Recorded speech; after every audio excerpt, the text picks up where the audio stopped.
சரியான விதத்துல போகல அப்படின்னா பின்னாடி வர அத்தனை பெட்டிகளும் உருண்டு கீழே விழுந்து போயிடும். ஸோ அந்த இன்ஜின் அது ரொம்ப முக்கியமானது.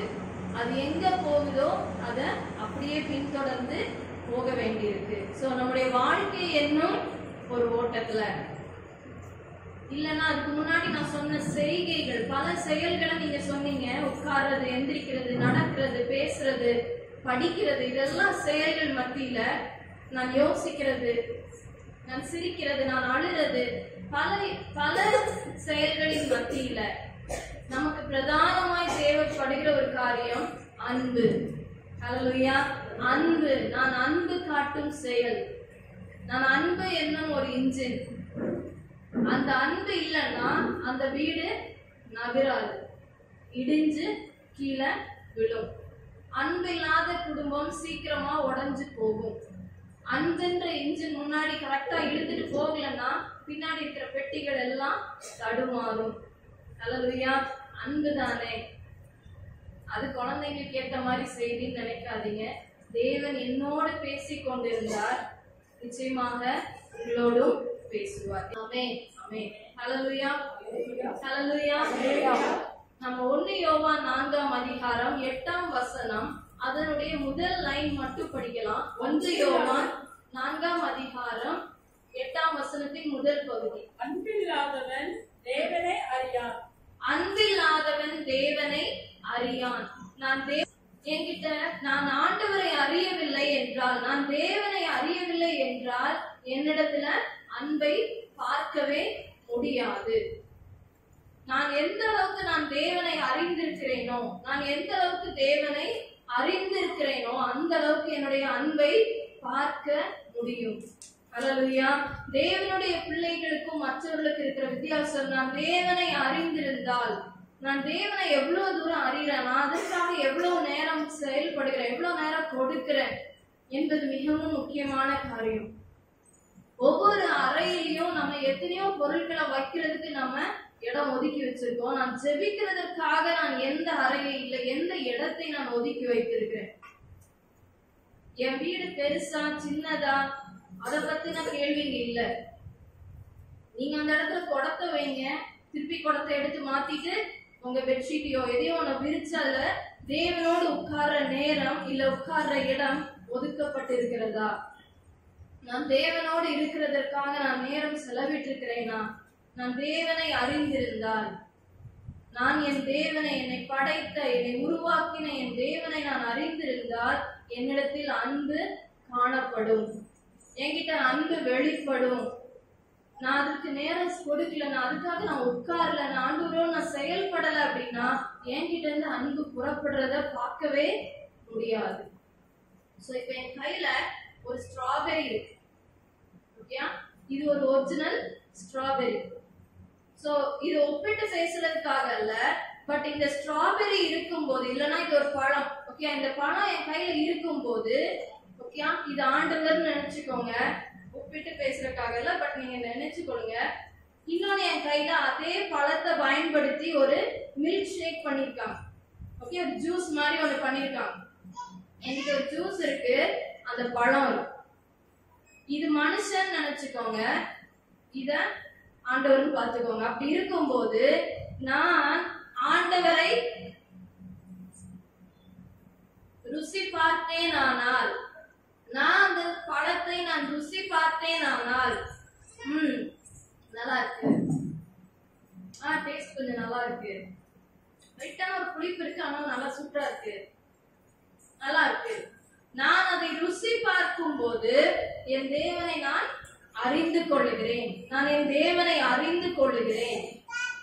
நான் ஒரு மனுஷன் கிட்ட போய் அவன் என்கிட்ட ஸ்ட்ராபெரிய காணோம், ஜூஸ குடிச்சு குடிச்சு பாக்குற ஸ்ட்ராபெரியவே கண்டுபிடிக்க முடியல, கண்டிப்பா அவன் கொண்டு வரவே மாட்டான். அவன் கிட்ட இருந்து நீங்க அன்பை எதிர்பார்க்கவே முடியாது. நீங்க இந்த ஜூஸுக்குள்ளால ஸ்ட்ராபெரிய தேடினாலும் கிடைக்காது. அந்த அன்பாகிய பழத்தை நாம் ருசி பார்க்க வேண்டுமானால் அந்த அன்பாகிய தேவனை நாம் ருசி பார்த்திருக்க வேண்டும். ஹல்லேலூயா. அதே வசனத்துல இப்ப 2ஆம் பகுதியை படிச்சு பாருங்க. தேவன் அன்பாகவே இருக்கிறார். தேவன் அன்பாகவே இருக்கிறார். அவர்தான் அந்த பழமே, அவர்தான் அந்த அன்பே. நீங்க தேடிட்டு இருக்க அந்த அன்பே அவர்தான். அவர்கிட்ட ஏதோ கொஞ்சம் அன்பு இருக்கு, கொஞ்சம் தாங்க ஆண்டவரே அப்படி இல்ல, அவர்தான் அன்பே. அந்த அன்பே அவர்தான். தேவன் அன்பாகவே இருக்கிறார். அவர்தான் அன்பா இருக்கும்போது இந்த அன்பை நீங்க அவர்கிட்ட இருந்து வாங்கி அதை ருசி பார்க்க நீங்க ஜூஸ் போடலாம், நீங்க ஐஸ்கிரீம் செய்யலாம், ஸ்ட்ராபெரி வச்சு என்னென்ன பிளேவர்ல என்னெல்லாம் செய்ய முடியுமோ நல்லா டேஸ்டா மாத்தலாம். அந்த அன்பை நீங்கள் ருசி பார்க்கும்போது, ஒரு மனிதனுக்குள்ளாக அந்த அன்பு வரும்போது அவன் ருசி உள்ள கனியாக, அவன் நல்ல டேஸ்டான ஜூஸாக, அவன் ரொம்ப டேஸ்டான ஐஸ்கிரீமாக, பல விதங்கள்ல எப்படியெல்லாம் அதை பயன்படுத்த முடியுமோ ஒரு மனிதனுக்குள்ளாக ஆண்டவராகிய இயேசுவின் அன்பு, தேவனுடைய அன்பு அவரே உள்ள வரும்போது நான் அந்த கனிகளை வெளியில கொடுக்கிறேன். ஏன்னா என்னால கனி கொடுக்க முடியாது, என்கிட்ட அன்பு கிடையாது, என்கிட்ட பொறுமை கிடையாது, என்கிட்ட சகிப்பு தன்மை கிடையாது, என்கிட்ட பொறாமை இருக்கு, என்கிட்ட எரிச்சல் இருக்கு, என்கிட்ட தேவையில்லாத எல்லாமே இருக்கு, என்கிட்ட நற்குணங்கள் இல்லை. ஹல்லேலூயா. நான் ஒரு முறை யூத்துக்கிட்ட அது பேசியிருக்கேன். நான் என் பிள்ளையவே நினைச்சிட்டு இருக்கேன்னு யாராவது சொல்லுவீங்களா? எத்தனை பேருக்கு உங்க பிள்ளைங்களை பிடிக்கும்? ஓகே, சோ குழந்தைகளே பிடிக்காதவங்க யாரும் இல்ல, அவங்கவுங்க பிள்ளைங்களை நேசிக்கிறீங்க. ஆனா நாள் முழுக்க அவங்களவே சொல்லிட்டு இருக்கீங்களா? அப்போ நீங்க என்னங்க தாய்மாரு, என்ன தாய் நீங்க? எங்க போச்சவங்க அன்பெல்லாம்? 10 மாசம் சுமந்து பெத்து அந்த பிள்ளை இவ்வளவு வளர்த்து ஊட்டி டெய்லி உங்களால ஒரு 24 மணி நேரம் அந்த பிள்ளையவே நினைச்சிட்டு இருக்க முடியல. என்ன ஒரு 24 மணி நேரமும் உங்களால இப்ப ஜோயல் அப்படின்னா ஜோயல் ஜோயல் ஜோயல் ஜோயல் ஏன் நினைச்சிட்டே இருக்க முடியல?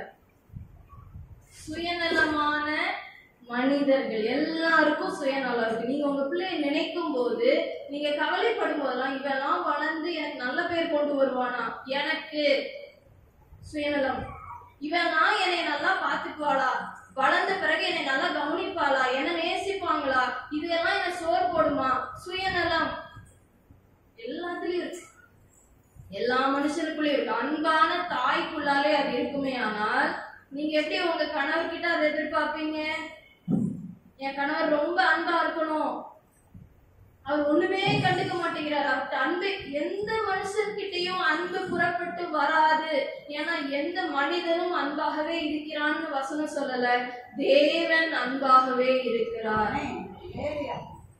அந்த தேவன் அன்பாகவே இருக்கிறார். நான் எவ்வளவு ருசி பார்த்தேன். நான் ஜூஸ குடிச்சிட்டு எனக்கு ஸ்ட்ராபெரியை காணோம், என் கணவர்கிட்ட அன்பை காணோம் தேடினா கண்டுபிடிக்கவே முடியாது. நீங்க எவ்வளவு ஜூஸ் வேணா வாங்கியிருந்தாலும் ஸ்ட்ராபெரிய காணாது. ஆனால் நீங்க ஒரிஜினல் ஸ்ட்ராபெரி, ஒரிஜினலான பழம், ஒரிஜினலான அந்த தேவனுடைய அன்பை நீங்கள் உட்கார்ந்திருந்து அவர் யார் என்பதை ருசி பார்த்தால் அந்த அன்பு உங்களை நிரப்பும். ஹல்லேலூயா. அந்த அன்பு உங்களுக்குள்ளாய் பொங்கி எழும்பும். அப்படி இருக்கும்போது நீங்க அதுக்கப்புறம் ஜூஸ தேட மாட்டீங்க, கர்த்தரை தேட ஆரம்பிச்சுவீங்க. எனக்கு பழம் தாங்க ஹெல்த்தி, பழம் தாங்க வேணும், பழத்தை தாங்க வாங்கி சாப்பிடணும், ஜூஸ் எல்லாம் கொஞ்சம் உடம்புக்கு நல்லது இல்லைங்க, இதை நம்ம ஆட் பண்றாங்களாமா. தேவனை தேட ஆரம்பிக்க உட்கார வேண்டும். நம்ம அதுக்காக நேரம் செலவிட வேணும், நேரத்தை ஒதுக்கணும், உட்காரணும். ஆண்டவருடைய அன்பு, அப்பா நீங்களே அன்புன்னு சொல்றாங்களே, நீங்களே அன்பு ஃபுல்லாவே நீங்க அன்புதான்னா அந்த அன்புல எனக்கு கொஞ்சம் தாங்கப்பா, என்ன இன்னைக்கு நிரப்புங்க ஆண்டவரே. ஹல்லேலூயா. தேவன் நம்மோடு பேசி கொண்டிருக்கிறார். நமக்கு ஒரு அன்பு நம்மளுடைய கணவர்கிட்ட எதிர்பார்த்து கிடைக்காத அந்த அன்பு, அவரும் சுயநலமாகத்தான் இருப்பார். அவருக்கும் பணம் வேணும், அவருக்கு அது சுயமா குடிக்கிறதுக்கு வேணும், அடிக்கிறதுக்கு வேணும், அவர் 4 பேரோட சுத்துறதுக்கு அந்த பணம் வேணும், தன்னை பத்தி யோசிக்கிறதுக்கு அவருக்கு அதுக்கு தேவைப்படுது. பல விதங்களில எல்லா மனுஷனும் உங்க வீட்டுல இருக்கிற நபரை குறித்து இப்ப நம்ம முதல்ல பார்க்க இருக்கிறோம். நம்ம வீட்டுல இருக்கிறவங்கள நம்ம நேசிக்கிறதுக்கு அழைக்கப்படுறோமே. ஆனால் பெண்களாகிய நமக்கு முதல்ல என்ன பண்ணணும்? இருதயம் கர்த்தரால் நிரப்பப்பட வேண்டும், அதாவது அன்பால் நிரப்பப்பட வேண்டும். கர்த்தர் ஈக்குவல் டு அன்பு, அவர் தான் அன்பு. அப்போ அவர் என்ன நிரப்பி இருக்கணும், எனக்குள்ள அவர் நிரப்பி இருந்தா நான் என் கணவர்கிட்ட அதுக்கப்புறம் சண்டை போட மாட்டேன். ஏன்னா அவர்கிட்ட என்னால அதை எதிர்பார்க்க முடியாது. அவர் என்கிட்ட ஏதாவது கொடுப்பாரு, எனக்கு செய்வாருன்னு நான் எதிர்பார்ப்பதை நிறுத்தி விடுவேன். என் பிள்ளைகளிடம் எதிர்பார்ப்பதை நான் நிறுத்தி விடுவேன். எதிர்பார்ப்புகள் நிறைய பிரச்சனைகளுக்கு நேராய் கொண்டு செல்கிறது. அன்பாய் இருக்கிற இடங்கள்ல இந்த ஏவாளை குறித்து நம்ம பார்க்கும்போது ஆதியாகமம் 3ஆம் அதிகாரத்துல பாருங்க.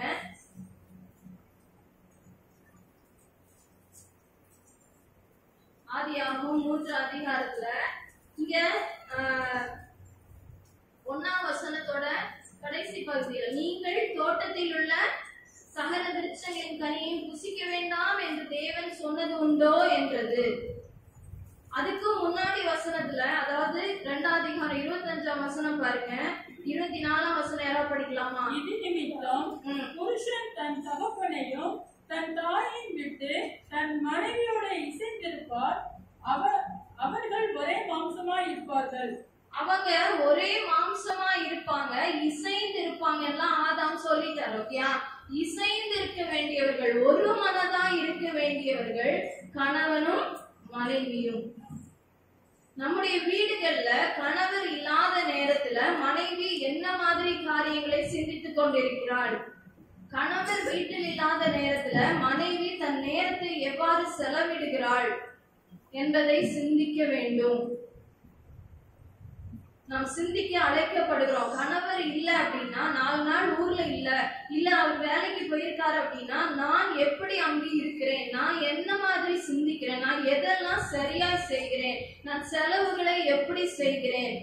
அவர் இல்ல, கொஞ்சம் ஜாலியா செலவு பண்ணுவோம், கொஞ்சம் பிடிச்ச மாதிரி 4 கடைக்கு ஏறி இறங்கி வருவோம், ஒரு ஆன்லைன் ஷாப்பிங்கை திறப்போம், எல்லாத்தையும் கண்டபடி இழுத்து வாரி உள்ள தள்ளுவோம். சோ உங்களுக்கு ஒரு கட்டுப்பாடு உங்கள் கணவராக காணப்படுகிறார். அவர் எப்பேற்பட்ட மனுஷனா இருந்தாலும், அவர் குடிக்கலாம், அவர் சரியில்லைன்னு நீங்க சொல்லலாம், எதுவா இருந்தாலும் உங்களுக்கு அவர் ஒரு பெரிய காம்பவுண்டா இருக்க. நீங்க அதை உணர்ந்து கொள்ளும்படி தேவன் இன்னைக்கு அழைக்கிறார். ஏன்னா தேவன் இணைத்தது, இத்தனை வயதான பிறகும் நம்மளால அவரை ஏற்றுக்கொள்ள முடியல, எனக்கு இன்னும் கசப்பா இருக்கு என்ற காரணம் வறுமையானால், என் இருதயம் அன்பினால் இன்னைக்கு நிரப்பப்பட வேண்டும். வேற எந்த மனுஷனுடைய அன்பும் இல்ல, தேவனாகிய கர்த்தருடைய அன்பு. ஏன்னா அவர் மட்டும்தான் உங்களுக்கு அந்த அன்பை நிறைவா தர முடியும். அங்க பார்க்கும்போது இந்த ஏவாள் தனியா எங்கேயோ தோட்டத்துல ஊர் சுத்தி பார்க்க போயிட்டா.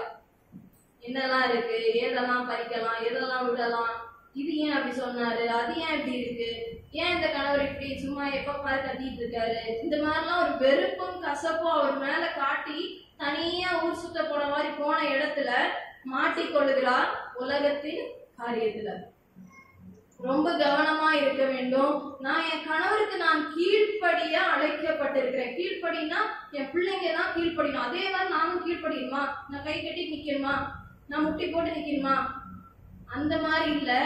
ரெஸ்பெக்ட் கொடுக்கணும், மரியாதை செலுத்த வேண்டும். நிறைய பேரு வெளியில வச்சு கணவர் முன்னாடி அவ்வளோ மரியாதை, வீட்டுல எப்படி நடத்துறீங்கன்றதை யோசிச்சு பாருங்க.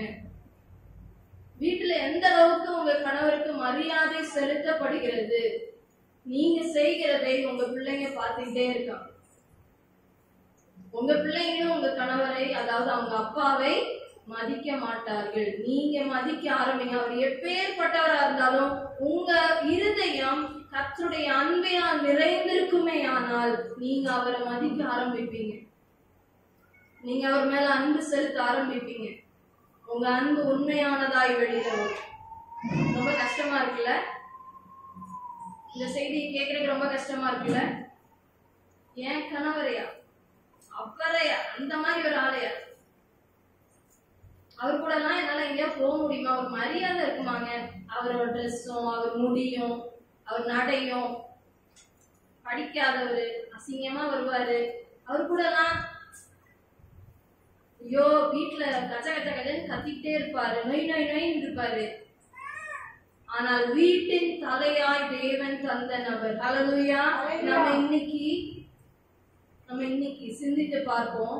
நான் என் கணவருக்கு மரியாதை செலுத்துகிறேனா? அவரை தான் அங்க ஒரு வீட்டின் தலைவரா கொடுத்திருக்காரு. உங்களுக்கு வீட்டுக்கு அவரை தான் தலைவராய் ஆண்டவர் கொடுத்திருக்கிறார்.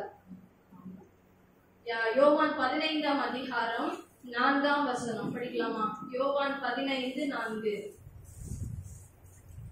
என்னில் நிலைத்திருங்கள், நானும் உங்களில் நிலைத்திருப்பேன். கொடியானது திராட்சைச்செடியை நிலைத்திராவிட்டால் அது தானாய் கனி கொடுக்க மாட்டாதது போல நீங்களும் என்னில் நிலைத்திராவிட்டால் கனி கொடுக்க மாட்டீர்கள். இங்க என்ன நடக்குது? கர்த்தர் ஆண்டவராக இயேசு சொல்லுகிறார், நீங்க என்கிட்ட நிலைச்சு இருங்க, என் கூட இருங்க, என்கிட்ட எப்பவும் உட்கார்ந்து பேசுங்க. நான் அதெல்லாம் நல்லா தானே பண்ணிட்டு இருக்கேன் நீங்க நினைக்கிறீங்கன்னா இன்னும் அன்பு உங்களுக்குள்ளாக கடந்து வரவில்லை. நீங்க இன்னும் உங்க கணவரை ஒரு மாதிரி எரிச்சலோட கோபத்தோட அவர்கிட்ட பேசுறீங்கன்னாலே நீங்க இன்னுமே அவருடைய அன்பை பெற்றுக்கொள்ளவில்லை. உங்க கணவரை நீங்க மதிக்கவில்லை, ரெஸ்பெக்ட் பண்ணலன்னா, நீங்க அந்த மரியாதையை செலுத்தவில்லை என்றால் இன்னும் உங்க இருதயம் கர்த்தருடைய அன்பால் நிரம்பவில்லை. சற்று யோசிச்சு பாருங்க. அவரா எத்தனை முறை எல்லாரும் முன்னாடி கேவலமா பேசியிருக்கோம்.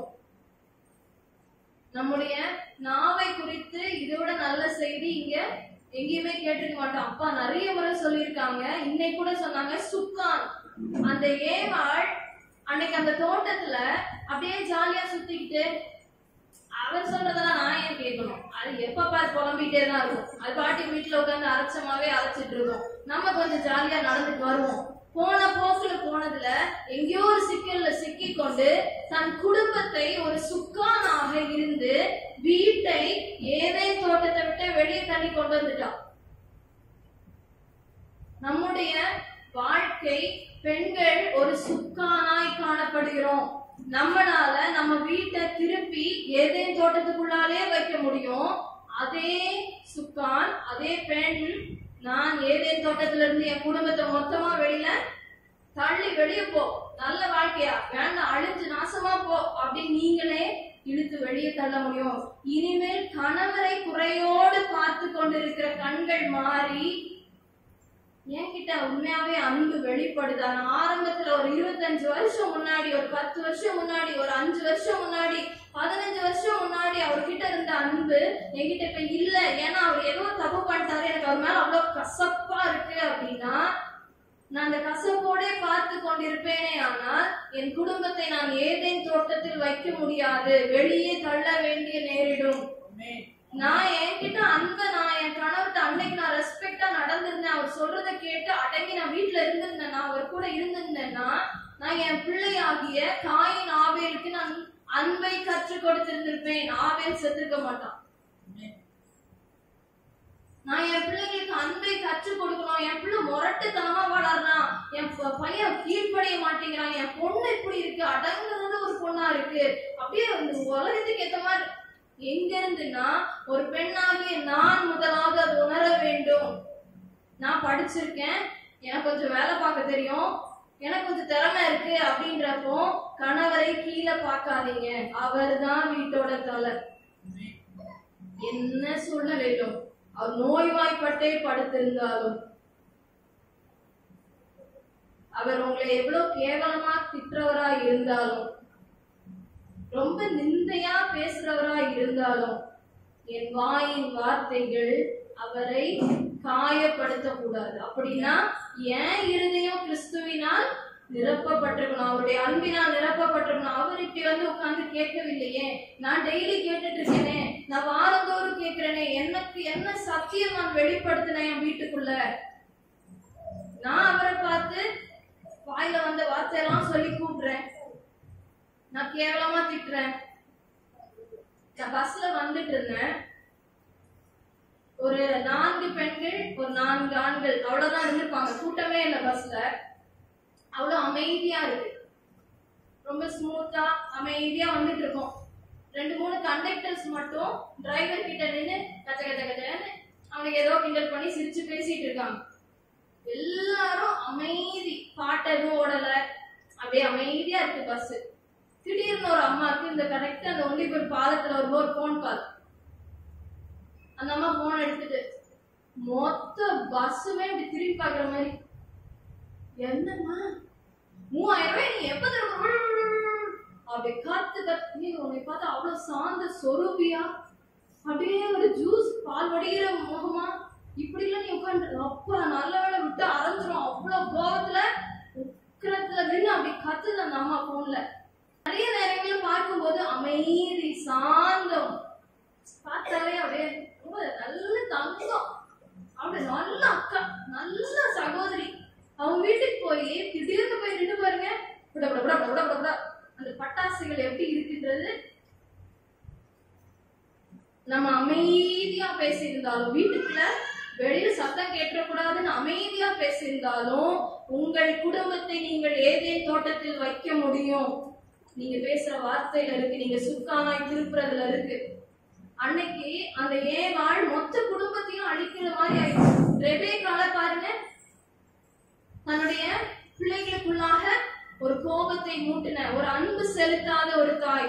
நம்முடைய சொந்த கணவரை நாம் சரியாக நடத்தவில்லை என்றால் சொந்த பிள்ளைகளையும் நடத்திட மாட்டோம். பிள்ளைங்க அப்பாவை நடத்திடாது, பிள்ளை அம்மாவை நடத்தாது, அது தோட்டமா இருக்காது. ஒரு என்னது குளிநரிகளும் குளநரிகளும் புரண்டி போட்ட தோட்டமா இருக்கும். சோ நான் தான் முதல்ல, நான் நிறைய சத்தியம் கேட்கிறேன், நான் நிறைய வந்து உட்கார்ந்து கேட்கிறேன். வாழ்க்கையே நல்லா இல்ல, வீடே நரகமா இருக்கு, சிரிக்கிற சத்தமே எங்க வீட்டுல கேட்காதுன்னா, உங்க இருதயம் இன்றைக்கு கர்த்தரால் நிரப்பப்பட வேண்டும், அன்பாகிய கர்த்தரால் நிரப்பப்பட வேண்டும். எனக்கு அது வேணும். ஏன்னா உங்களால உங்க கணவர்கிட்ட இருந்து 5 பைசா வாங்கிட முடியாது, அவர் தரமாட்டார். உங்க கணவர்கிட்ட இருந்து எந்த ஒரு ஃப்ளவர் பொக்கேயோ ஒரு சாக்லேட்டோ இல்ல உங்களுக்கு பிடிச்ச சாரியோ வாங்கி தந்துட முடியாது. அவர்கிட்ட இருந்து அந்த அன்பு வராது, ஏன்னா உங்க கிட்டே வராது. நீங்க பாத்து பாருங்க, நல்ல கோவப்படும்போது பட்டாலும் ஒரு பக்கத்துல ஒரு கண்ணாடி வச்சுக்கோங்க, மோத அப்படியே பாருங்க, என்ன ஒரு அழகு. கோவப்படும் போது மூஞ்சி பாரு, கண்ணை பாரு. நமக்கே அந்த அன்பை வெளிப்படுத்த முடியவில்லை என்றால் கணவரிடத்திலிருந்து பிள்ளைங்களிடத்திலிருந்து எதிர்பார்க்க முடியாது. அவங்க பண்றது அப்படி இருக்கு, எனக்கு அவ்வளவு எரிச்சல் அந்த நேரம் வருது, வெடிக்கணும் போதுதான் வருது, நம்ம நல்லா கொட்டி அப்படி வருது அப்படின்னா, அந்த நேரத்தில் என் தேவனுடைய அன்பு என் இருதயத்தில் நிரம்பி இருந்தால் நான் அன்பை வெளிப்படுத்துவேன். ஒரு கணவருக்கு நீங்க கிஃப்ட் வாங்கி கொடுக்க வேண்டியது இல்லை. அவருக்கு வேலண்டைன்ஸ் டேன்னா என்னன்னே தெரியாம கூட சுத்திட்டு இருப்பார். அவருக்கு நீங்க ஹார்ட் ஷேப்ல பலூனு, நீங்க நல்லா அவருக்கு ஜோடிச்சு பூ வாங்கி கொடுத்து, இதெல்லாம் அவருக்கு தேவை. இதெல்லாம் பெண்களுக்கு தான் தேவைப்படுது. ஒரு நல்ல ஒரு சாரி கூட பிறந்த நாளுக்கு வாங்கி தரு, கல்யாண நாள மறந்தே போயிட்டாரு. என்ன மனுஷன், எது கல்யாணம் பண்ணனே தெரியல. இவரெல்லாம் ஏன் தெரியாம அன்னைக்கு ஷோ கொஞ்சம் இன்னைக்கு இருக்க விவரம் அன்னைக்கு இருந்திருக்காதா? இல்ல எத்தனை தடவை என்னெல்லாம் பேசுறோம்ல. அந்த பையனை பாரு, இந்த 20 வயசுல எவ்வளவு அழகா தான் குடும்பத்தை கொண்டு போயிட்டு இருக்கான். இவரு இருக்காரு, இவர் 75 வயசுல இன்னும் ஒண்ணும் தெரியல. அவரு அந்த குடும்பம், அந்த வெளியில இருக்கிற இன்னொரு கணவரை பார்க்கும் போது தங்கமான மனுஷன், அந்த வயிற்ற போய் கேட்கணும் அவங்க எந்த அளவுக்கு அவங்கள பொறிக்கிறாங்க டெய்லியும் அப்படின்னு. சோ இங்க சொல்லப்பட்ட காரியம், நான் தேவனுடைய பிள்ளையாக அப்படி அன்பால் நிரப்பப்பட்டிருப்பேனே ஆனால் நான் என் கணவரை மதிக்க வேண்டும், ரெஸ்பெக்ட் கொடுக்கப்பட வேண்டும். கணவருக்கு நான் சொன்ன மாதிரி கிஃப்ட் இதெல்லாம் தேவையில்ல, நல்ல வார்த்தை. நல்ல வார்த்தைனா என்ன? இன்னைக்கு இந்த மெசேஜை கேட்டுட்டு போயிருக்கேன், இன்னைக்கு கண்டிப்பா வருவார் சாயங்காலம், கொஞ்சம் அன்பா பேச ட்ரை பண்றேன். வாங்க, நல்லா இருக்கீங்களா, உட்காருங்க, காபி சாப்பிடுறீங்களா, என்னைக்கு கொஞ்சம் வித்தியாசமா இருக்கு, ட்ரை பண்ணிட்டு இருக்கேன். அப்படியே அவருக்கு ஏதோ ஒரு டென்ஷன்ல இருப்பாரா, அவர் எதையோ ஒண்ணு கொட்டுவாரா, ட்ரை பண்றேன். ஆமா இப்ப காஃபில எவ்வளவு சுகர் போடணும், ஓகே ட்ரை பண்ணிட்டு இருக்கேன். கோவத்தை கண்ட்ரோல் பண்ணிட்டு இருக்கேன். பிள்ளைங்க வேற நடுவுல வந்து கச்சன்னு ஏதோ ட்ரை பண்றேன். அதுக்கு அடிச்சுமா இல்ல அடிக்கூடாது, இன்னைக்கு அன்பா இருக்கணும்னு கத்திட்டு போயிருக்கேன். அன்பு ட்ரை பண்ணியே ஆகணும், இன்னைக்கு எப்படியும் வெடிக்க கூடாது.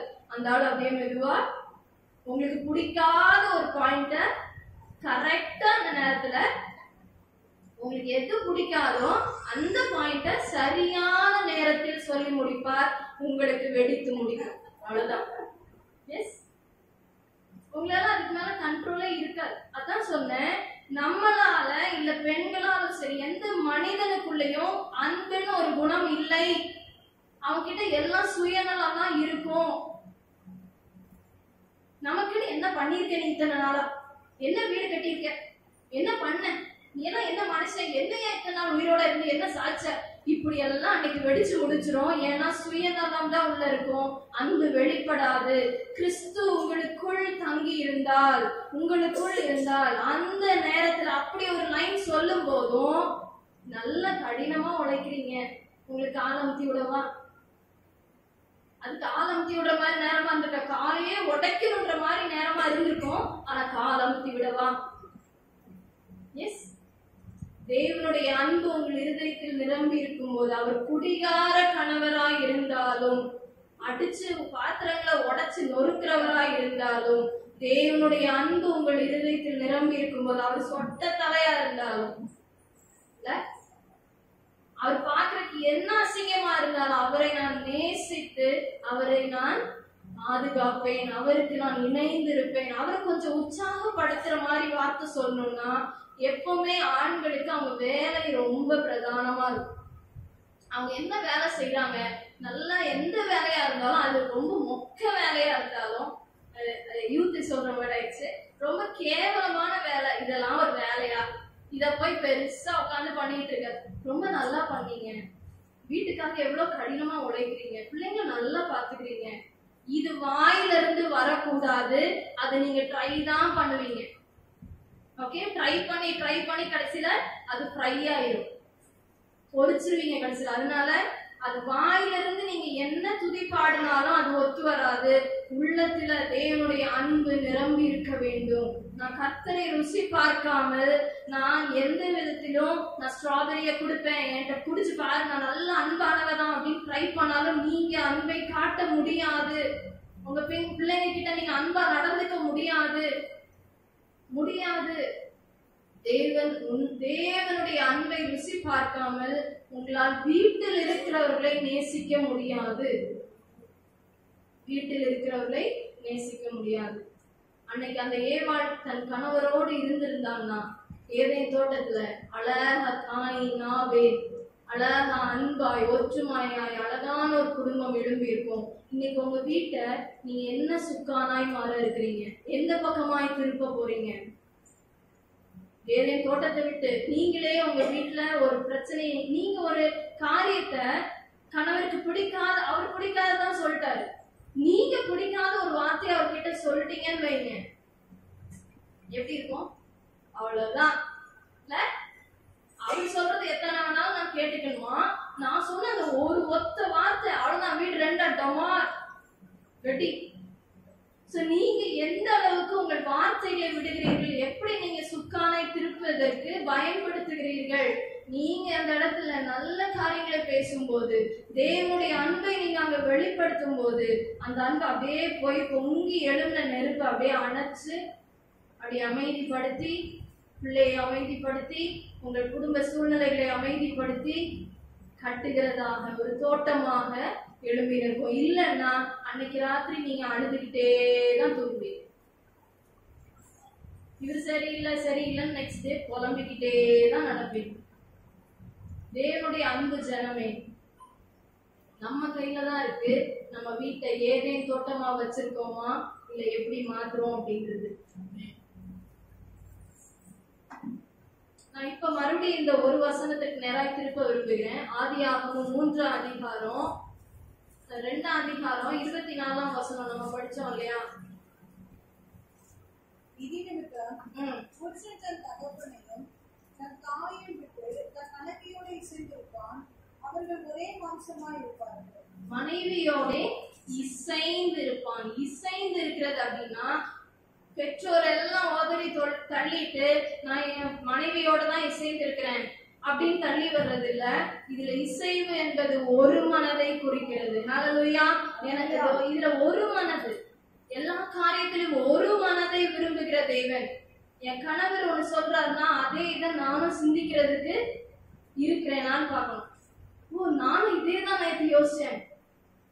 அவங்க எல்லாம் எங்கேயோ ட்ரிப்பு போயிருக்காங்க, நம்மளுக்கு போலாம், இல்ல வேண்டாம், நம்ம சும்மா பக்கத்துல டீ கடைக்கு போயிட்டு வருவோம். டீ கடையா, சரி ஓகே. ஒரு மனது ஏற்படுமே ஆனால், ஒரு மனது காணப்படுமே ஆனால் அது பிரச்சனைகள் ஓய்ந்து போகும், அது பிரச்சனைகள் எழுப்பாமல் இருக்கும். ஏன்னா நம்முடைய தேவன் ஒரு மனதின் தேவன், ஒற்றுமையின் தேவன். வசனங்களை பார்க்கலாமா? இந்த பிதாவானவர் இயேசுவை பார்த்து எப்படி அன்பை பரிமாறுகிறார்னு பாருங்க. மத்தேயு 17:5 மத்தேயு 17:5 படிக்கலாமா? அவன் பேசுகையில் இதோ ஒளியுள்ள ஒரு மேகம் அவர்கள் மேல் நிலையிட்டது. இவர் என்னுடைய நேசகுமாரன், இவரில் பிரியமாயிருக்கிறேன், இவருக்கு செவி கொடுங்கள் என்று அந்த மேகத்திலிருந்து ஒரு சத்தம் உண்டாயிற்று. ஓகே, யோவான் 17:26 படிக்கலாம்.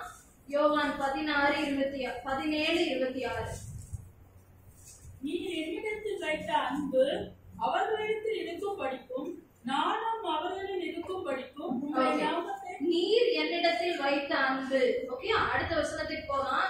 யோவான் 3:35 யோவான் 3:35 குமாரனில் அன்பாயிருந்து எல்லாவற்றையும் அவர் கையில் ஒப்புக் கொடுத்திருக்கிறார். பிதாவானவர் குமாரனில் அன்பாய் இருந்து. சோ பிதா குமாரனை பிடிக்காம நீ கீழே போ, இயேசு கிறிஸ்துவ நீ எப்படியோ சிலுவையில் அறிஞ்சு மறித்து போனில்ல, அன்பாய் வெளிப்படுத்தி இருக்கிறார். ஒவ்வொரு இடத்துல எனக்கு நேசகுமாரன், எனக்கு பிரியமானவன், நான் அவன் மேல அவ்வளவு அன்பு வைத்திருக்கிறேன், என்னுடைய குமாரன் அவன். அதுல ஒரு குடும்பத்தை நீங்க பார்க்க முடியுது. பிதாவானவர் குமாரன் மேல, இயேசு கிறிஸ்துவின் மேல வச்ச அந்த அன்பை வெளிப்படுத்துகிறார். இப்ப இயேசு அங்க சொல்றதை பார்க்கலாமா? யோவான் 14:31 நான் பிதாவில் அன்பாய் இருக்கிறேன் என்றும் போதும். யோவான் 14:31 நான் பிதாவில் அன்பாய் இருக்கிறேன், என்னை அனுப்பின என் அப்பா மேல நான் அவ்வளவு அன்பா இருக்கிறேன், அவர் மேல அவரை கீழ்ப்படிஞ்சு அதுக்கு நான் மரியாதை செலுத்துகிறேன், அவர் சொன்ன வார்த்தைக்கு நான் கீழ்ப்படுகிறேன். அது கஷ்டமா தான் இருக்கலாம், அது பிடிக்காததாய் கூட இருக்கலாம். என் கணவருக்கு நான் கீழ்ப்படுகிறேன். தலையாகிய கிறிஸ்துவுக்கு சபை கீழ்ப்படிவது போல உங்கள் சொந்த புருஷருக்கு கீழ்ப்படியுங்கள். அந்த வசனத்தை கூட வாசிக்கலாமா? எபேசியர் 5:31 ஆகையால் சபையானது கிறிஸ்துவுக்கு கீழ்ப்படுகிறது போல மனைவிகளும் தங்கள் சொந்த புருஷர்களுக்கு எந்த காரியத்திலேயும் கீழ்ப்படிந்திருக்க வேண்டும். கீழ்ப்படிந்து இருக்க வேண்டும். சோ உங்கள் சொந்த புருஷருக்கு 22ஆம் வசனத்துல இருக்கு, உங்கள் சொந்த புருஷருக்கு என்ன பண்ணுங்க? கீழ்ப்படிந்துருங்க, ரெஸ்பெக்ட் கொடுங்க, அந்த மரியாதையை செலுத்துங்க. ஏன்னா நான் என்னுடைய தகப்பனுக்கு நான் அந்த மரியாதையை செலுத்தி இருக்கேன். நான் இது போன இடத்துல எல்லாம் என் பிதாவை நான் கனம் பண்ணினேன், அவர் நாமத்தை நான் மகிமைப்படுத்தும்படியா இருந்தேன். என் கணவருக்கு நான் நல்ல மரியாதை கொடுக்கும் போது உங்க வீட்டுல ஏதோ ஒரு வித்தியாசத்தை நீங்க ஃபர்ஸ்ட் பார்க்க நேரிடும். நீங்களே உங்க கணவரை மதிக்கலன்னா பக்கத்து வீட்டுக்காரங்க மதிக்க மாட்டாங்க. அவன் குடிக்காரன், அவன் விளங்காதவன், அவன் அறிவில்லாதவன், இப்படி எல்லாம் அவங்க எல்லாம் பேசுறத கேட்க நேரிடும். நம்ம அவங்க கூட எல்லா நேரம் செலவிட வேண்டியது. கணவரை குறை பேசுகிறவங்களோட சேர்ந்து நீங்க ஃப்ரெண்ட்ஸ் ஆகாதீங்க. அவங்க இன்னும் அதிகமாய் குறை பேசிக்கொண்டே இருப்பார்கள். உங்களுக்கு இன்னும் வீட்டுல பிரச்சனை பெருசாகும். நீங்க ஆண்டவரோடு உட்காருங்க, கர்த்தரோடு பேசுங்க. அப்பா உங்க அன்பு இன்னைக்கு எனக்கு வேணும், அந்த அன்புனால மட்டும்தான் என்னால் அன்பு காட்ட முடியும், ஏன்னா என்னால் ஒன்றும் செய்ய இயலாது. யோவான் 15:5 இப்ப படிச்சு பாருங்க. நானே திராட்சை செடி, நீங்கள் கொடிகள். ஒருவன் என்னிலும் நான் அவனிலும் நிலைத்திருந்தால் அவன் மிகுந்த கனிகளை கொடுப்பான். என்னை அல்லாமல் உங்களால் ஒன்றும் செய்யக்கூடாது. என்னை அல்லாமல் உங்களால ஒண்ணுமே செய்ய முடியாது என்று சொல்லியிருக்கீங்களே ஆண்டவரே. உங்களை இல்லாம என்னால ஒண்ணுமே அன்பா இருக்கவே முடியாது. இப்படி ஒரு குடும்பத்திற்குள்ளாக என்னால் வாழ்க்கையை ஓட்ட முடியாது. இப்படிப்பட்ட வாழ்க்கையை என்னால் நடத்த முடியாது. என்னால முடியாது அப்பா. உங்களை அல்லாமல் என்னால் ஒண்ணுமே செய்ய முடியாது. ஏன்னா நான் அவரில் நிலைத்திருந்தால் நான் அவருக்குள் நிலைத்திருந்தால், அவர் என்னில் வாசமாயிருந்தால் என்னுடைய வாழ்க்கை அன்பை கொட்டுகிறதா இருக்கும். அப்படி தேவைப்படுற நேரம் எல்லாம் அன்பு கொட்டிக்கிட்டே இருக்கும். எங்கெல்லாம் தேவையோ அந்த இடத்துல அன்பு கொட்டும். ஒரு ஒரு வார்த்தையால தீண்டாது, இல்லைன்னா மனுஷனை காயப்படுத்தாது, இன்னும் பிரச்சனையை பெருசாக்காது. அப்படிப்பட்ட அன்பு உங்கள் இருதயத்தை இன்னைக்கு நிரப்பும்படி. வருஷம் எத்தனை போயிருக்கலாம், எத்தனை வருஷங்கள் வேணாலும் நீங்க கடந்து போயிருக்கலாம். நல்ல ஒற்றுமையா தான் வாழ்றோம் நீங்க சொல்லலாம், ஜெயமான வாழ்க்கைன்னு சொல்லலாம். ஆனால் நீங்கள் உங்க கணவரை மரியாதையுடன் நடத்தவில்லை என்றால், பேச்சில் அவரை நல்ல முறையில நடத்தப்படவில்லை என்றால், அதுல எங்கேயோ நான் அன்புல குறைஞ்சிருக்கிறேன். கர்த்தரை நான் அறியவில்லை. அன்பில்லாதவன் தேவனை அறியாதவன். அறிந்து கொள்ள தேவன் நம்மை அழைக்கிறார். அடுத்தது பாத்தீங்கன்னா யோவான் 14ஆம் அதிகாரம் 26ஆம் வசனம். பரிசுத்த ஆவியானவரை குறித்து பார்க்கலாம். நம்ம பிதாவை குறித்து பார்த்தோம், இயேசுவை குறித்து பார்த்தோம். பரிசுத்த ஆவியானவர் 14:26. என் நாமத்தினாலே பிதா அனுப்ப போகிற பரிசுத்த ஆவியாகிய தேற்றரவாளனே எல்லாவற்றையும் உங்களுக்கு போதித்து நான் உங்களுக்கு சொன்ன எல்லாவற்றையும் உங்களுக்கு நினைப்பூட்டுவார். பரிசுத்த ஆவியானவரை பிதா அனுப்புகிறார். இயேசு பேசின அனைத்தையும் பரிசுத்த ஆவியானவர் உங்களுக்கு நினைப்பூட்டுவார். அவங்களுக்குள்ளால இருக்கிற அந்த ஒற்றுமையை பாருங்க. பிதா அனுப்புகிறார், இயேசு பேசினது எல்லாத்தையும் பரிசுத்த ஆவியானவர் உங்களுக்கு நினைப்பூட்டுவார். அவங்க 3 பேருக்குள்ள இருக்கிறாங்க இசைவு. இவர்கள் ஒரே மாம்சமாயிருப்பார்கள். ஆவி, ஆத்மா, சரீரம் எப்படி உங்களுக்குள்ளால ஒன்றாய் இருந்து செயல்படுதோ அது போல உங்கள் கணவரோடு நீங்கள் இசைந்து ஒருமனப்பட்டு ஒரே மாம்சமாக, அம்மா அப்பா விட்டு உதறி தள்ளிட்டு போற மாம்சம் இல்ல, நீங்கள் ஒருமனப்பட்டு இசைந்து, பிதா குமாரன் பரிசுத்த ஆவியானவர் அப்படி இசைந்து இருந்திருக்காங்க. ஒருமனப்பட்டு இருந்தது போல நீங்கள் உங்களுடைய ஒவ்வொரு காரியத்துல உங்க குடும்பம், கணவர் மனைவி இசைந்து உங்கள் பிள்ளைகளை கட்டுங்கள். உங்க பிள்ளைங்கள்ட்ட அன்பை செலுத்துங்க. அந்த இசைவு ஒரே மாதிரி யோசிச்சோம்ல இன்னைக்கு. ஆமால, நானும் அதே தான் நினைச்சேன், நீயும் அதே தான் நினைச்சியா? எப்படி ஒரு அந்த தோட்டம் எவ்வளவு அழகா இருக்கும்னு நினைக்கிறீங்க? பூத்து குலுங்குற கனிகள், ஏன்னா அழகான போட்டோஸ் எடுத்துட்டு வந்தீங்க. அவ்வளவு அழகான உங்கள் வீட்டை நீங்கள் பார்க்க நேரிடும். அவர் திருந்தல திருந்தல திருந்தலன்னு சொல்லிட்டே இருந்தீங்கன்னா திருந்தவே மாட்டார். உங்கள் அன்பை வெளிப்படுத்தும்படியாக கிறிஸ்துவின் அன்பு, அந்த ஒரு மனது உங்களுக்குள்ளாய் நிரப்பப்பட வேண்டும். 17ஆம் அதிகாரம், யோவான் 17ஆம் அதிகாரம் 23ஆம் வசனத்தின் முன் பகுதியை மட்டும் படிக்கலாம்.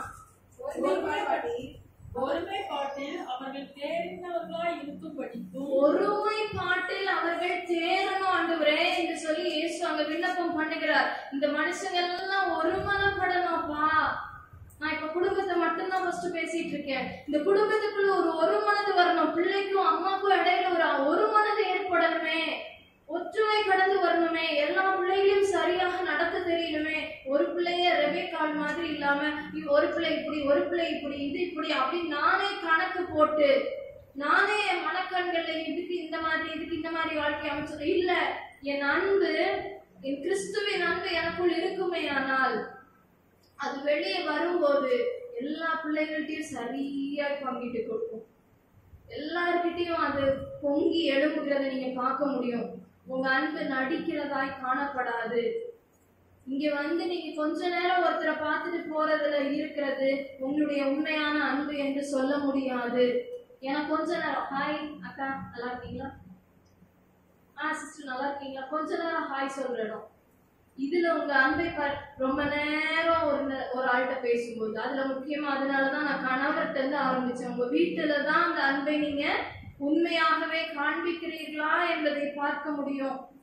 அடுத்து பார்க்கலாம். 1 யோவான் 4ஆம் அதிகாரம் 8ஆம் வசனத்தின் பின்பகுதி.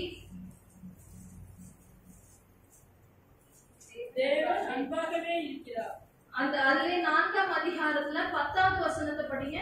நாம் தேவனிடத்தில் அன்பு கூர்ந்ததினால் அல்ல, அவர் நம்மிடத்தில் அன்பு கூர்ந்து நம்முடைய பாவங்களை நிவர்த்தி செய்கிற கிருபாதார பணி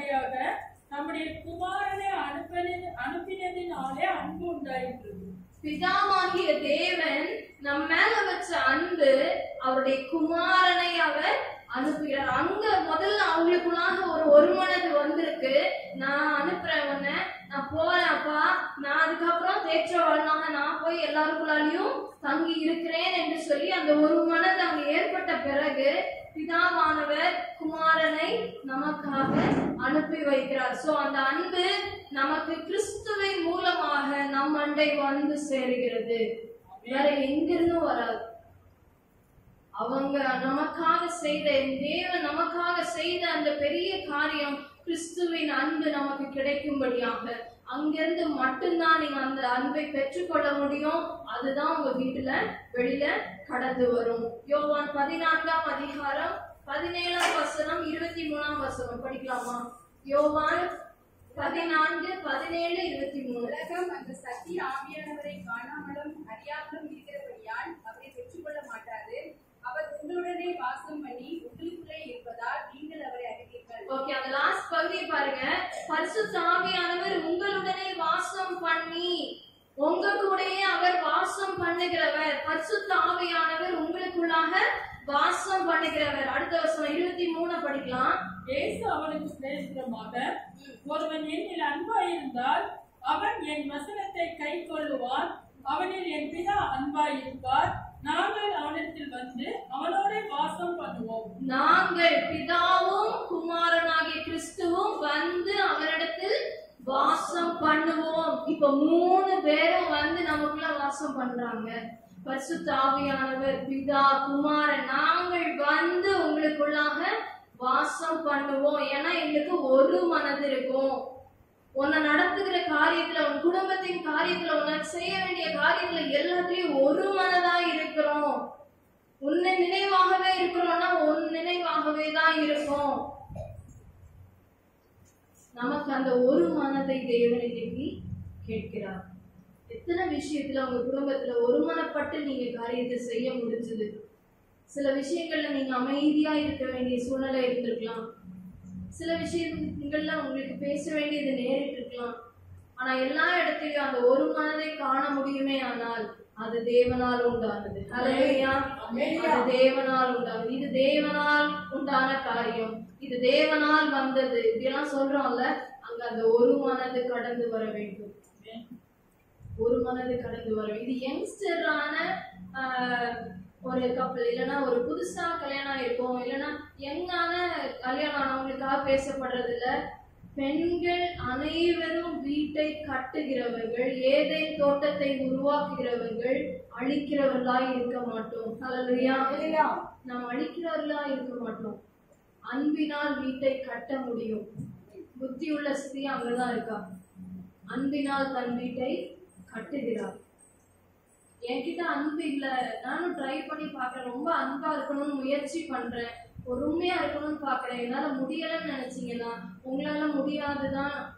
ஏன்னா உங்களால் ஒன்றும் செய்ய இயலாது. என்னை அன்றி உங்களால ஒன்றும் செய்ய முடியாது. நீங்க என்கிட்ட வாங்க, வருத்தப்பட்டு பாரத்தை சுமந்துட்டு இருக்காதீங்க, மனம் நிறைய கஷ்டத்தை வச்சுட்டு அழுது புலம்பாதீங்க. என்கிட்ட வாங்க, என் அன்பால் நிரப்பப்படுங்க. எந்த மனுஷனும் உங்களுக்கு ஸ்ட்ராபெரி ஆகிய அன்பை தர முடியாது. அது வெறும் ஜூஸா தான் இருக்கும். நீங்க தேடி தேடி பார்த்தாலும் உள்ள பழங்களை காண முடியாது. நீங்க நற்கனிகளை கொடுக்கும்படியாக என்னண்டை வாருங்கள்.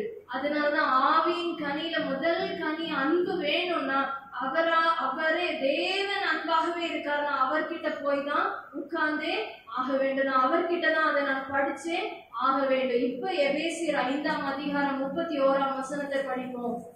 இதன் நிமிஷம் மனுஷன் தன் தகப்பனையும் தன் தாயையும் விட்டு தன் மனைவியுடன் இசைந்து இருவரும் ஒரே மாம்சமாய் இருப்பார்கள். இந்த ரகசியம் பெரியது. அதுக்கப்புறம் என்ன சொல்லுது? இந்த ரகசியம் பெரியது. இதுல ஒரு பெரிய ரகசியம் இருக்கு. நீங்க ஆவிக்குரிய ஒரு சந்ததியை எழுப்பிக் கொண்டிருக்கிறீர்கள். உங்க வீட்டுல அவ்வளவு பெரிய ஒரு மகத்துவமான காரியம் செயல்படாம இருக்கிறதுக்குதான் பிசாசு எப்பவுமே ஏவாளை தேடி வருவான். ஆதாமை தேடியில ஏவாளை தான் ஃபர்ஸ்ட் பிடிக்கணும்னே வருவான். உங்க தோட்டத்தை நீங்க தான் அழிக்க முடியும்னு அவனுக்கு நல்லா தெரியும். ஏவாளை தேடி தேடி அலைகிற பிசாசுக்கு எதிர்த்து நில்லுங்கள். அவனுக்கு இடம் கொடாதிருங்கள், அவனை வீட்டுக்குள்ள வர விடாதிருங்கள். சில பேர் உங்க கணவரை குறித்து குறை பேசுகிறவர்களாய் இருந்தால் அவர்களோடு பேசாமல் இருப்பது நலம். உங்க வீட்டை அழிப்பதற்காக யாராவது ஏதாவது பத்த வச்சுக்கிட்டே இருக்காங்கன்னா அவங்க கூட போய் உட்கார்ந்து பேசி இன்னும் 4 கஷ்டத்தை கொட்டி உங்களுடைய தோட்டத்தை அழிக்காதிருங்கள். பிசாசு ஏவாளை தான் தேடி வருகிறான். இவன் மட்டும் ஒரு வார்த்தை அவன் பேசிட்டானா சண்டை பெருசாயிரும், வீடு 2 ஆயிரும், பிள்ளைங்க ஒரு மாதிரி தள்ளப்படுவாங்க. இதோட எக்ஸ்ட்ரீம் எங்க போய் நிக்கும்னு அவனுக்கு தெரியும். இதோட கடைசி பகுதி 2ஆ வீட்டை பிரிக்கணும். ஆனால் தேவன் பிரிப்பதற்கல்ல, தேவன் இணைப்பதற்கே வந்த தேவன். ஹல்லேலூயா. நிச்சயமாக தேவன் நம்மோடு பேசிக் கொண்டிருக்கிறார். அவர் ஒரு மனதின் ஆவியானவர். அவர் ஒரு மனதை தான் உங்களுக்குள்ள சொல்லிட்டே இருப்பார். ஏன்னா நாங்க உங்களுக்குள்ள வந்து வாசமா இருக்கிறோம்னா நாங்க ஒரு மனதை தான் கற்றுக் கொடுப்போம், ஒன்னா இருக்கிறதான் சொல்லி கொடுப்போம். இந்த சூழ்நிலையில நான் எப்படி ஒன்னா இருக்கிறது, இப்படி இருக்கிற நேரத்துல நான் எப்படி ஒன்னா இருக்க வேண்டும் என்பதை அவர்கிட்டதான் நீங்க உட்காரணும். அதுக்குதான் தனியா ஒரு இடத்த ஆயத்தம் பண்ணுங்கன்னு சொன்னேன். ஒரு வீடியோ இருந்துச்சு, பட் நான் அதை இப்ப பிளே பண்ணல. தனியா ஒரு இடத்த ஆயத்தம் பண்ணி உட்கார்ற மாதிரி ஒரு ஸ்திரீ பண்ணிருப்பாங்க. அவங்களுக்கு இடமே இருக்கு, அதை எல்லாத்தையும் ஒதுக்கி தள்ளிட்டு ஒரு சின்ன ஒரு பாய் மாதிரி அவங்க போட்டு அதுல உட்கார்றாங்க. தேவனுடைய சமூகத்துல நான் இங்க வந்து உட்கார்ந்துட்டு போயிட்டேன், இன்னைக்கு நல்ல சத்தியம் கேட்டேன்னு முடிச்சுட்டு போகாதீங்க. நீங்க தனியா ஆண்டவரோடு உட்காருங்க, நீங்க தனியா ஆண்டவரோடு உட்காருங்க. நான் சண்டே சர்ச்சுக்கு போயிட்டேன்னா இது பெண்கள் கூடுகை போயிட்டு வந்துட்டேன், நாங்க ஒரு 4-5 பேர் சேர்ந்து ஜெபிச்சுட்டோம், முடியாது. நீங்க தனியா நில்லுங்க, ஆண்டவர்கிட்ட போய் நில்லுங்க. அப்பா உங்க அன்பை நான் இன்னைக்கு ருசி பார்க்கணும், எனக்கு இன்னைக்கு அள்ளி கொட்டி தாங்கப்பா. ஏன்னா என்னால அன்பா இருக்க முடியாது, என்னால இந்த மனுஷன்கிட்ட இந்த பிள்ளைங்கள்ட்ட அன்பா இருக்கவே முடியாது. ஆனால் தேவன் அன்பாகவே இருக்கிறார். கடைசியா ஒரு பகுதி, நான் வீட்டுக்குள்ளாலே என்னால இதை நான் சரி பண்ணி நான் கொண்டு வர முடியும் போது வெளியில இருக்கிற மக்களோடு என்னால என்ன பண்ண முடியும், அன்பை பரிமாற முடியும். அப்ப நீங்க ஜெபிக்க ஆரம்பிப்பீங்க. அப்ப நாங்க யாரும் ஒரு 5 நிமிஷம் ஜெபம் பண்ணுங்க, மற்றவங்களுக்காக தேசத்துக்காக ஒரு 5 நிமிஷம் கொடுங்க அப்படின்னு நான் சொல்லிட்டே இருக்க வேண்டியது இருக்காது. நான் மற்றவர்களுக்காக ஜெபிக்க வேண்டும் என்று இறங்குறது மட்டும் இல்ல, நம்ம இப்ப நிறைய ஊழியங்கள் செய்ய ஆரம்பிச்சிருக்கோம். இதுலயே பல விதமான ஊழியங்கள் இருக்கலாம். பெண்கள் ஊழியம், சபை ஊழியம், வாலிபர்கள் ஊழியம், சண்டே கிளாஸ் ஊழியம், நிறைய ஊழியங்கள் இருக்கலாம். ஒவ்வொன்றுல ஒவ்வொருத்தர் ஊழியம் செய்யலாம், ஒவ்வொருத்தருக்கும் ஒவ்வொரு பகுதி கொடுக்கப்பட்டிருக்கலாம். ஆனால் ஒரு மனது வறுமை ஆனால் நீங்க எல்லாரும் ஒற்றுமையாய் செயல்படுவதை பார்க்க முடியும். ஹல்லேலூயா. பிரிச்சு பாக்குற மாதிரி இடம் இருக்காது. அது சண்டே கிளாஸ் ஊழியம், அவங்க எல்லாம் என்னமோ, இது வந்து சர்ச் ஊழியம், இது பெண்கள் ஊழியம், இப்படி எல்லாம் பிரிவினை உண்டாகாமல் ஒருமனப்படுறதுதான் பிதாவின் சித்தமா இருக்கிறது. நீங்க கணவரோடு ஒருமனப்படும்போது அது தோட்டம் எவ்வளவு செழிப்பாய் அழகாய் உங்கள் பிள்ளைகள் செழித்தோங்கி வளர்கிறது போல நீங்கள் ஊழியத்தில் ஒருமனப்பட்டு காரியங்களை செய்யும் போது அந்த ஐக்கியம் உண்டாகும் போது செழிப்பாய் தேவனுடைய நாமம் மகிமைப்படும்.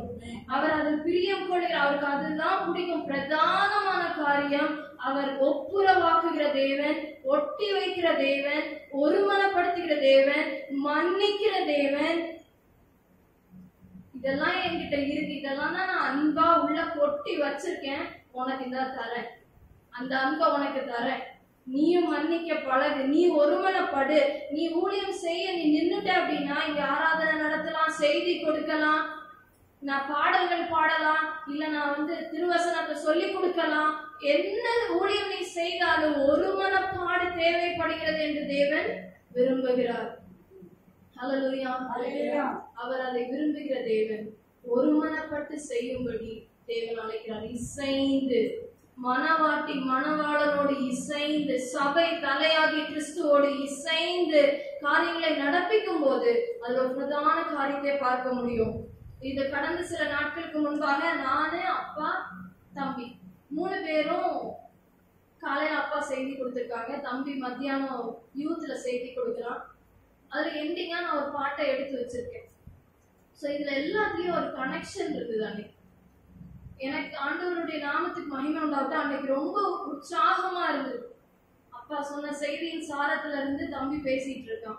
தம்பி பேசி முடிக்கிற அந்த தருணத்துல அந்த பாடல் நான் எடுத்து வச்சிருக்கதும் நான் அவன்கிட்ட போய் பாடலாமான்னு கேட்கிறேன். அவன் கரெக்டா எடுத்து வச்சு நானும் அதே பாட்டை தான் எடுத்து வச்சு. நாங்க எந்த ப்ரிப்பரேஷனும் முன்னாடி இருக்காது.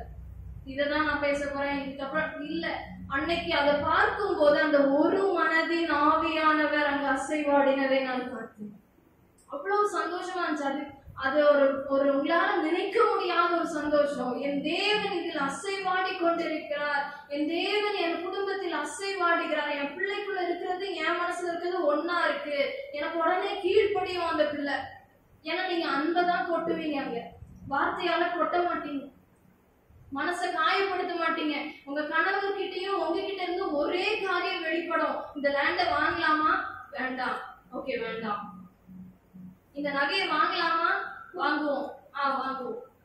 அந்த ஒரு மனது அந்த இசைந்து ஒரே மாம்சமா இருக்கும் போது கிறிஸ்து மகிமைப்படுகிறார், அவருடைய நாமம் மகிமைப்படுகிறது. அன்பு ஜனமே, உங்க வீட்டை நீங்க எப்படி கட்டிட்டு இருக்கீங்க? ஏதேன் தோட்டத்தில் இருக்கிற ஏவாளாக வெளியில இழுத்துட்டு கொண்டு போய் எப்படியோ கஷ்டப்படுவோம் வெளியில அப்படின்னு சொல்லி இழுத்துட்டு போன ஏவாளா இல்லாதபடிக்கு கணவருக்கு கீழ்ப்படிய, கணவருக்கு மரியாதை செலுத்த, அவரோடு இசைந்து இருக்கும் போது உங்கள் குடும்பம் கட்டப்படுவதை நீங்கள் பார்ப்பீர்கள். ஊழியம் செய்ய இறங்கி வந்திருக்கோம். நிறைய பேர் ஊழியங்கள்ல பங்காற்ற இறங்குறோம். பெண்கள் மத்தியில எந்த இடத்திலும் இந்த பெண் அவங்களுடைய அன்பை வெளிப்படுத்துற இடத்துல இப்படி பேசிட்டாங்க, இப்படி காயப்படுத்திட்டாங்க, இந்த மாதிரி ஊழியங்கள்ல தரக்குறைவாய் நடந்து விட்டார்கள் என்பது தேவ நாமத்தை கீழே கொண்டு போயிட்டு இருக்கோம். நாம் இணைந்து இசைந்து ஒரே ஆவி, ஒரே மாம்சம், ஒரே சிந்தையாக கர்த்தருடைய நாமத்தை மகிமைப்படுத்துவோம். அல்லேலூயா. எல்லாரும் கண்களை மூடுவோமா?